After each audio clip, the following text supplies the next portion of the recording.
இனிய காலை வணக்கம். இன்னொரு வகையில் நான் தான் உங்களை பற்றி பேசுகிறேன். அவங்களுக்கு குட்டி கதை சொல்லுவேன். லாஸ்ட்டாக இருக்காங்க அளவுக்கு கருத்துருக்கு.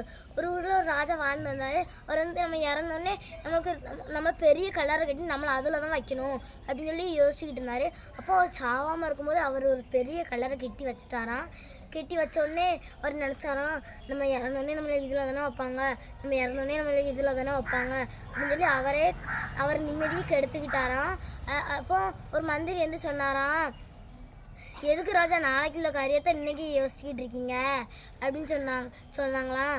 அப்போ நீங்கள் இன்னைக்கு கடவுள் தந்த நாள் சந்தோஷமான நாள். இன்றைக்கி நீங்கள் உங்கள் ஃபேமிலியோட உங்கள் ஃப்ரெண்ட்ஸோட நீங்கள் ஹாப்பியாக இருங்க அப்படின்னு சொன்னாங்க. அதனால எப்போவுமே இன்னைக்கு கடவுள் தந்த நாள் சந்தோஷமான நாள். கடவுளுக்கு தெரியும் எப்போ நம்மளுக்கு இவனுக்கு இப்போ எப்படி கொடுக்கணும் அப்படின்னு கடவுளுக்கு தெரியும். அதனால் எப்போவுமே நாளைக்குள்ள காரியத்தை இன்றைக்கே யோசித்து நம்ம கவலைப்படக்கூடாது.